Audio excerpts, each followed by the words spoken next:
మాత్రం నా కుటుంబం పరిసరాల్లో కూడా రానివ్వను, నా యష్ని కలవనివ్వను.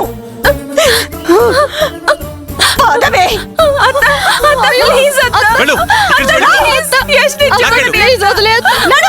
రావే, నీ జన్మలో నా కొడుకుని కలవనివ్వను.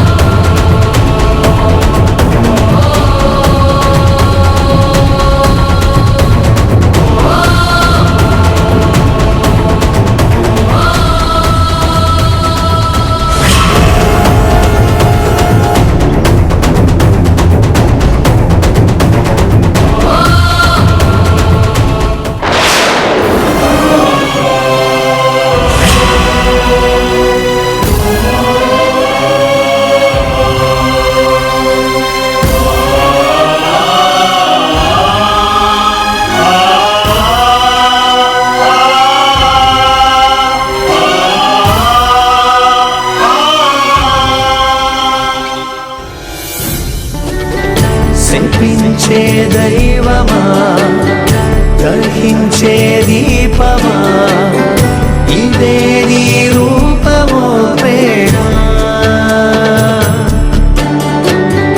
ఫలిస్తే పాపమా, కలిస్తే లోపమా, గెలిస్తే నష్టమా ప్రేమ. ఎందుకమ్మా అంత బాధపడుతున్నావు? అసలు ఆ అబ్బాయిని చూడాలని ఎందుకంత తాపత్రయపడుతున్నావు? తను నీకేమవుతాడు?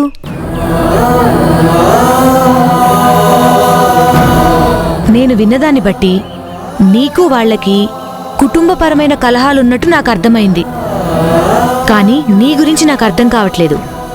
ఇన్ని అవమానాలు పడుతూ ఎందుకు నువ్వు ఆ అబ్బాయిని చూడాలని మొండిపట్టు పడుతున్నావు?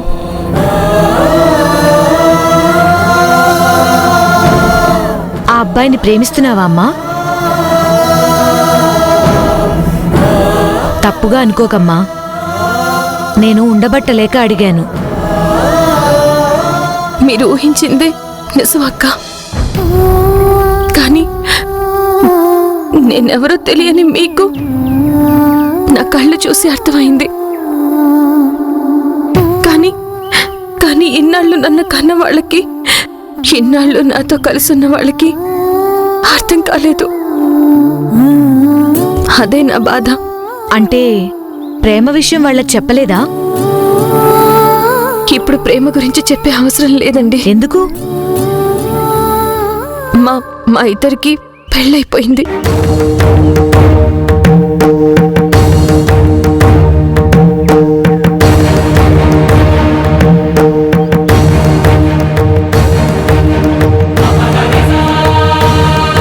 నీ భర్త ప్రాణం హరించడానికి యమపాశం విధిలించబడింది తల్లి. అరెరే, ఇన్ని కష్టాల్లో ఉన్నావా అమ్మా? అది ఇంత చిన్న వయసులో. ఇప్పుడెలా అమ్మా? వాళ్ళు నీ మొహం చూడ్డానికి ఇష్టపడట్లేదు. మరి నీ భర్తను ఎలా చేరుతావు? అర్థం కావడం లేదక్క. యష్ ప్రాణాలతో బయటపడాలంటే నేను దగ్గరుండి తనకి సేవలు చెయ్యాలని స్వామీజీ చెప్పారు. లేకపోతే ప్రాణం దక్కదని, అది పూర్వజన్మ పాపం అని చెప్పారు. ఇక్కడేమో యష్ని చూసే అవకాశం కూడా లేదు. నాకు భయంగా ఉందక్క. మీరేదైనా సాయం చేయగలరా? నేనా? సాయమా? నేనేం చేయగలను? నేను చెప్తే ఎవరు వింటారు? తెలీదక్క. కానీ నా బాధను అర్థం చేసుకుని నన్ను ఓదార్చడానికి వచ్చావు. అలాగే నా భర్తని నేను కలిసే అవకాశం కల్పిస్తే మీ మేలు ఈ జన్మలో మర్చిపోలేనక్క. ఏదో ఒకటి చేసి నాకు హెల్ప్ చేయండి. నా భర్త ప్రాణాలు కాపాడుకునే అదృష్టం కల్పించండి అక్క, ప్లీజ్.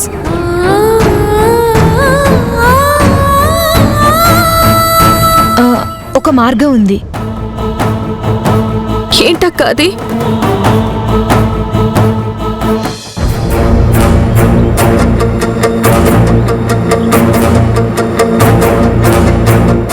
చాలా థ్యాంక్స్ అక్క. చూడమ్మా, నా ఉద్యోగాన్ని రిస్క్ చేసి నీకు ఈ డ్రెస్ ఇచ్చాను. ఈరోజు నైట్ డ్యూటీకి రావాల్సిన సిస్టరు ఏదో కారణంతో రాలేనని నాకు ఫోన్ చేసి చెప్పడం, నేను ఇంకా ఆ విషయం ఎవరికీ చెప్పకపోవడం వల్ల నీకిలా హెల్ప్ అవుతోంది. కానీ జాగ్రత్త సింధు, ఏ చిన్న తేడా వచ్చినా నాకు ప్రమాదం. నీ మేలు ఈ జన్మలో మర్చిపోలేనక్క. నాకు చాతనైన హెల్ప్ నేను చేశాను. వెళ్ళు, వెళ్ళి ఆ స్వామీజీ చెప్పినట్టు నీ భర్తను నువ్వు కాపాడుకో. సింధు, ఇది ఐసీయూలోకి తీసుకెళ్ళనివ్వరమ్మా, నేను స్టోర్ రూమ్లో పెడతాను. అక్క, అందులో అమ్మవారికి పూజ చేసిన కుంకుమ ఉంది. అది యష్ నుదుటను పెట్టాలి. అర్థం చేసుకో అమ్మా. ముందు నువ్వు వెళ్ళి నీ భర్తను చూడు. ఆ తర్వాత కుంకుమ ఎలా లోపలికి తీసుకెళ్లాలో నేను చెప్తాను. సరే అక్క. సింధు, ఇది తీసుకెళ్ళమ్మా, ఎవ్వరికీ అనుమానం రాదు.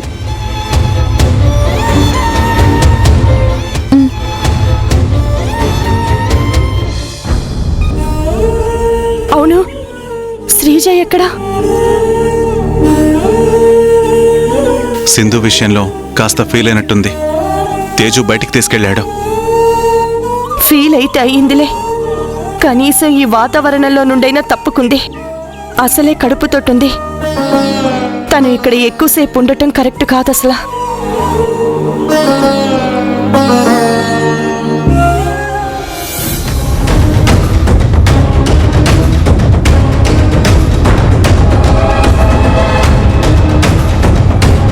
ఆగు.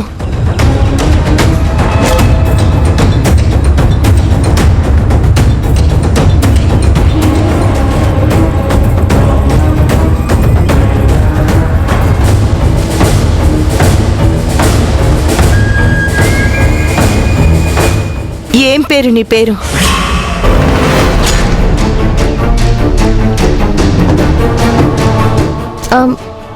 సిరి.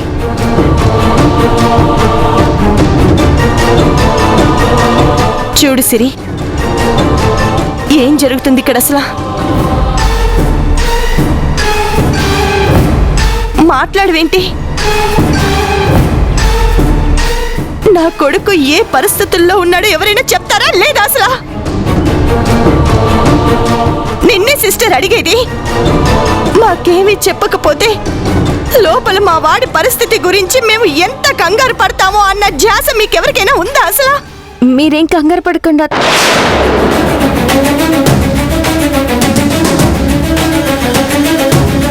మీరేం కంగారు పడకండి. మీ అబ్బాయికి ఏమీ కాదు, తను బ్రతుకుతాడు. నువ్వేమైనా దేవతవా ఆ మాట చెప్పడానికి? మీ డాక్టర్లేమో బ్రతుకుతాడన్న నమ్మకం లేదని భయపెడతారు. మీరేమో మమ్మల్ని కూల్ చేయడానికి ఏమీ కాదని అంటారు. ఎవరి మాట నమ్మాలి అసలు? దాము, తను డ్యూటీ నర్స్, నిన్ను ఓదార్చడానికి అలా చెప్పింది. ఏమో, తన నోటి వాక్కు వల్ల యష్కి ప్రమాదం తప్పుతుందేమో. నువ్వెళ్ళమ్మా. ఎక్స్క్యూజ్ మీ సిస్టర్, నేను ఒకసారి యష్ని చూడాలి. లోపలికి రావచ్చా? ఒక్కసారి చూసి వచ్చేస్తాను ప్లీజ్. కష్టం అండి, డాక్టర్ పర్మిషన్ లేకుండా లోపలికి ఎలా చేసే రైట్స్ మాకు లేవు. అర్థం చేసుకోండి, మీరే అర్థం చేసుకోండి. కావాలంటే ఈ డబ్బు ఉంచండి.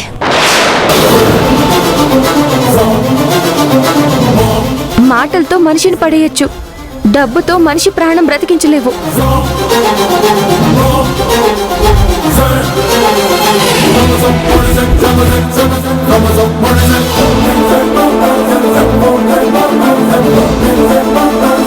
తప్పమ్మా, యష్ని కలవాలన్న నీ ఆవేదన నాకు అర్థమవుతుంది. కానీ ఇలా... సారీ అంకుల్, నాకేం చేయాలో ఏం చేస్తున్నానో అర్థం కావట్లేదు. ఒకరోజు గడిచిపోయింది, అయినా యష్కి ఎలా ఉందో తెలియడం లేదు. అందుకే ఇలా చేశాను.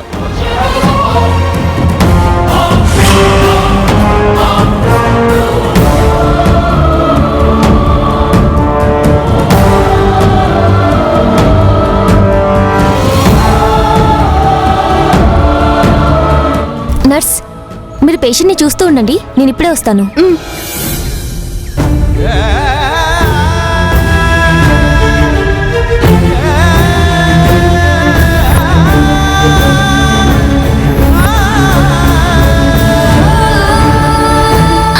యష్,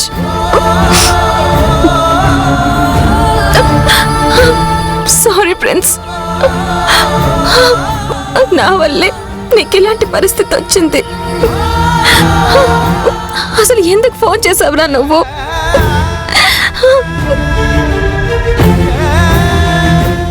నా మీదున్న కోపాన్ని ఇంకాసేపు అలాగే ఉంచి నాకు ఫోన్ చేయకుండా ఉండుంటే ఈ ప్లేస్ లో నేనుండేదాన్ని కదా.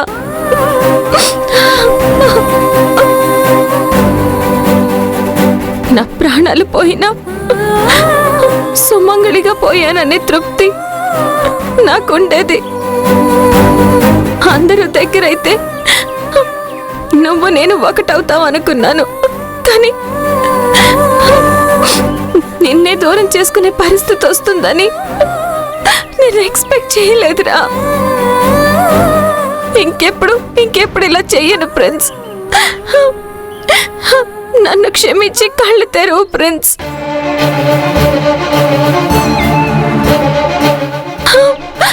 నిన్ను నెగ్లెక్ట్ చేయను. నువ్వెక్కడికి రమ్మంటే అక్కడికి వస్తాను. ఏం చెప్తే అది చేస్తాను. లాంగ్ డ్రైవ్కి వస్తాను.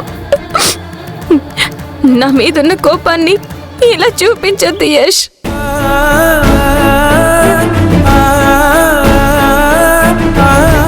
ప్లీజ్ రా, ప్లీజ్.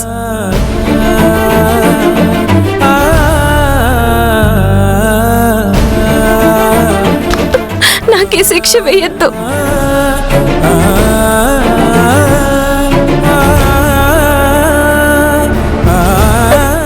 ప్లీజ్ కళ్ళు తెరువు, నాతో మాట్లాడు.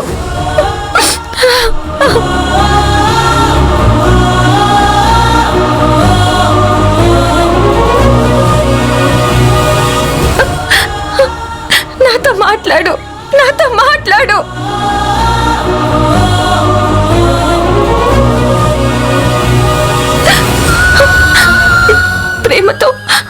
ప్రేమతో నువ్వు కట్టిన తాళిని కోపంతో నువ్వే లాగేసుకుంటావా?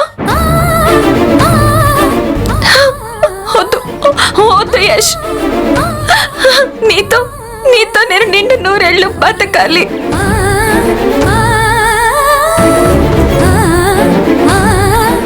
నీ ప్రేమని నేను జీవితాంతం ఆస్వాదించాలి.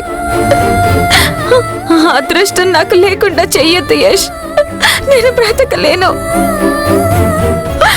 యష్, కళ్ళు తెరువు యష్.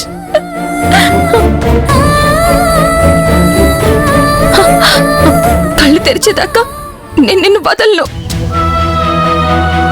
వెళ్తే ఇద్దరం కలిసి వెళ్దాం, లేదంటే ఇద్దరం ఇక్కడే పోతాం.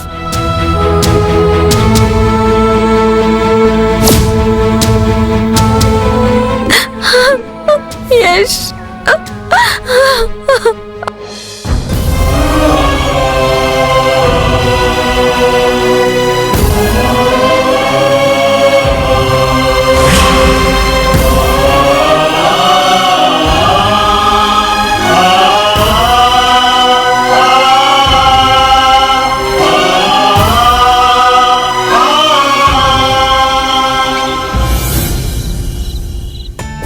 కొంచెం వేసుకో అన్నయ్య. చాలరా,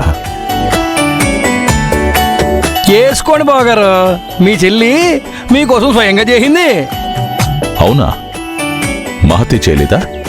లేదన్నయ్యా, సింధు కాస్త మూడాఫ్లో ఉంది కదా, తన అప్పటినుంచి సింధుతోనే ఉంది. ఇప్పుడు కూడా సింధుకే భోజనం తీసుకెళ్ళింది. ఏ ఆ మహారాణి ఇక్కడికొచ్చి తినదా? ఎవరినో అంటే తనకెందుకు అంత ఉక్రోషం? అదే అర్థం కావట్లేదన్నయ్యా.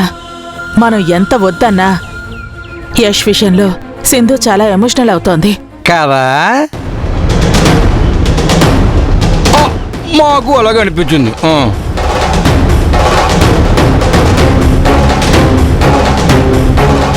ఫ్రెండ్స్ కదా నాన్న, ఎమోషనల్ అవ్వకుండా ఎలా ఉంటుంది? లేదురా, సింధు ఏదో దాస్తుందనిపిస్తోంది.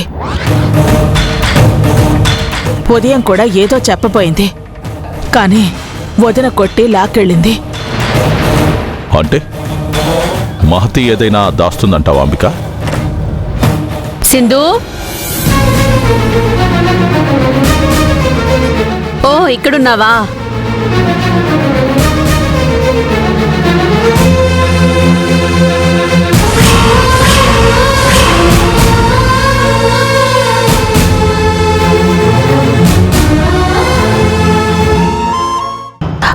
చచా, నా ఉద్దేశం అది కాదన్నయ్యా. వదిన ఎందుకలా చేస్తుంది? సింధుయే ఏదో విషయం చెప్పడానికి సంకోచిస్తుందని నా అనుమానం. కొంప తీసి సింధు యశుల మధ్యలో ఏమైనా? అన్నయ్య, సింధు ఎలాంటిదో మీరు చెప్తే కానీ తెలియనంత అమాయకులమేం కాదు. అనే ముందు కాస్త ముందు వెనక ఆలోచించానండి.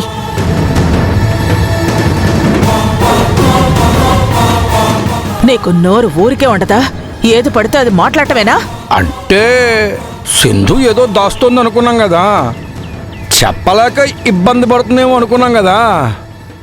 చెప్పకూడని విషయాలు ఏముంటాయా అని. చాలా ఉంటాయి. ఏ అంబిక ఇన్నేళ్లలో మీ ఇంట్లో జరిగిన అన్ని విషయాలు మాతో పంచుకుందా? మీరెంత ఇబ్బంది పెట్టినా దాచుకుందే తప్ప బయట పడలేదు. మహతి, ఇప్పుడెందుకు పాత విషయాలు తవ్వడం? ఇప్పుడు వీళ్ళు మారిపోయి బానే ఉన్నారు కదా. మరి నా కూతుర్నంటే నా కోపం రాదా అండి? బాబా, నువ్వు సింధుని తప్పు పట్టడం కరెక్ట్ కాదు. అది శ్రీజ గురించి ఆలోచించి ఆ ఇంటితో ఆ ఇంటి మనుషులతో బంధం ఉండాలని యశ్ విషయంలో కాస్త ఆవేదనకి గురైంది తప్ప వేరే ఏం లేదు. ఏటి లేకపోతే మరీ మంచిది అనుకోండి. నువ్వు మాట్లాడింది చాలు, తిను ముందు.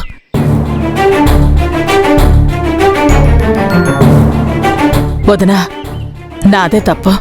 నేనే ఆ టాపిక్ తీశాను. ఏదో మనసులో చిన్న భయం, అంతేకాని సింధు గురించి నాకు తెలీదా ఏంటి? అంబిక, వదిలేరా, నువ్వు భోంచేయ్. మహతి, వడ్డించు. లేదులే అన్నయ్య, నేను వదిన కలిసి తింటాంలే. అవును, సింధు తిందా లేక మొండిగా అలాగే కూర్చుందా? తినిపించే వచ్చానండి. అన్నంతో పాటు కాస్త లోకం పోకడు కూడా వంట పట్టించు. కొంతమందితో ఎంత దూరం ఉంటే అంత మంచిదని అర్థమయ్యేలా చెప్పు.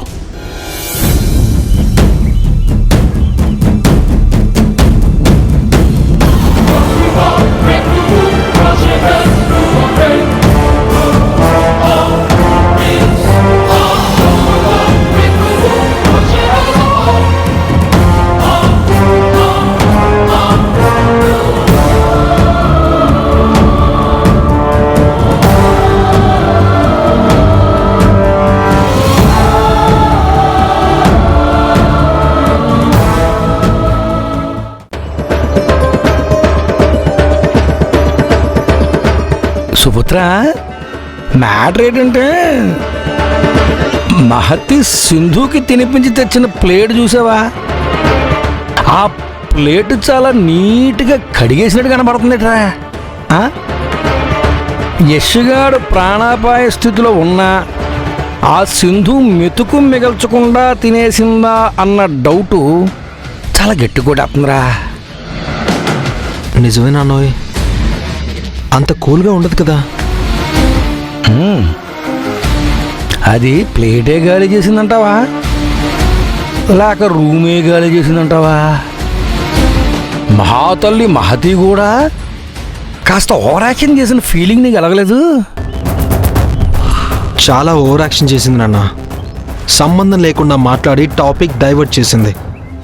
అంటే మహతికి సింధు యష్ల లవ్ స్టోరీ తెలుసు అన్న దాంట్లో అనుమానం ఏమీ లేదంటావు. మేబీ. మే బి కాదు, ఏప్రిల్ ఫూల్ చేస్తున్నారు మనల్ని. అవునా? ఇప్పుడు ఏం చేద్దాం నాన్న? చూద్దారే, మనం ప్రతిసారి సూర్యగాడికి డౌట్ కలిగితే మనం బేడైపోతారు. కాబట్టి ఈరోజు గ్యాప్ ఇచ్చి రేపు మళ్ళీ ఫ్రెష్గా స్టార్ట్ చేద్దాం.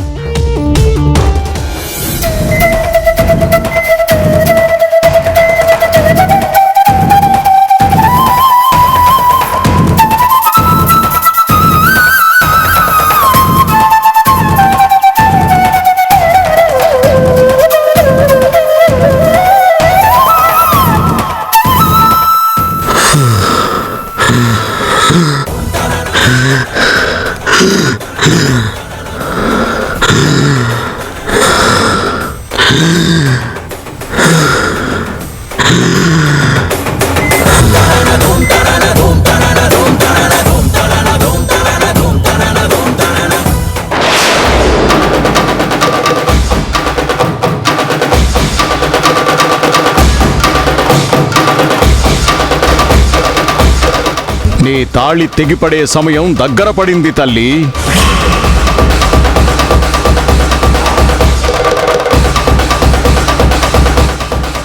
డాక్టర్! డాక్టర్! డాక్టర్!